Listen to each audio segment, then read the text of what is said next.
Okay, so it's day 4 of 12 Days of Anime, and it's time to see what mystery is in store for us today. Do you know, I'm gonna make this a bit more interesting and do this in first person. First person unboxing. So you can have a look at what's inside the box and, you know, just do it along with me. Okay, let's open the box up.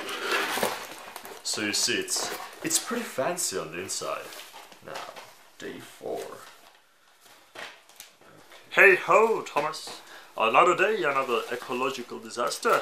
In Origin, spirits of the past, some failed experiments with plants have made them aggressive and dangerous to humans. Prepare to go, oh, Santa. Let's watch it.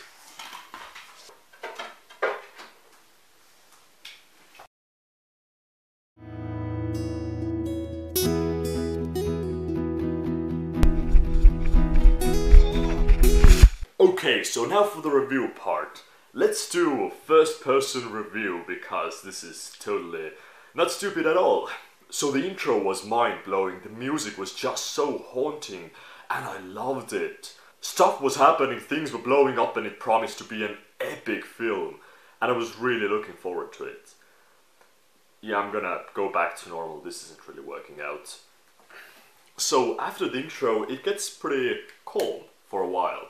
I'm going to do a quick recap of the story, so if you don't want it spoiled, jump to here. The whole show takes place 300 years in the future where an apocalypse has happened, or something similar, which we also saw in the opening, but it was just too mind-boggling to understand. But what happened was pretty much that some scientists wanted to evolve plants in harsh conditions, so they did their experiments on the moon, but the plants turned out to be too volatile, took over the moon, exploded it in half, rained down on Earth, and kinda took over Earth. And now the main character has awoken from her slumber and just tries to find her place in the world. But somehow the humanity has survived and there are two factions. Ones who now try to coexist with the nature and ones who try to fight against it.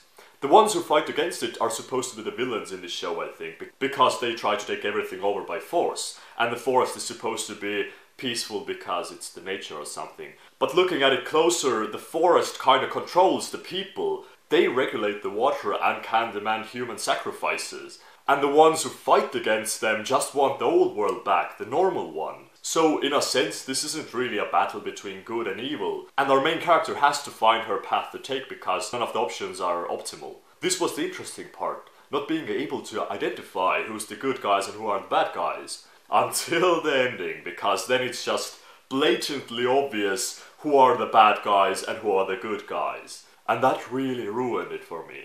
And also they kind of throw in this love triangle which doesn't have much of a point being there at all. Animation wise, aside from some ugly 3D elements, it's pretty good. I'd say this is like discount Akira. It's like if Akira was supposed to be a family friendly movie. And that's not a bad thing. I adored the world building here. Showing off how the military has to gather their own water because forest isn't supporting them, backstory about how it all came to be, etc. It just became a bit too obvious at then. And when Akira went full in with the ending, this one had more of a Disney ending. I liked where it was going, but I expected a bit more. And if you're still looking for more anime-related content, then go check out the review of MMO Junkie by Jojo Talks Too Much.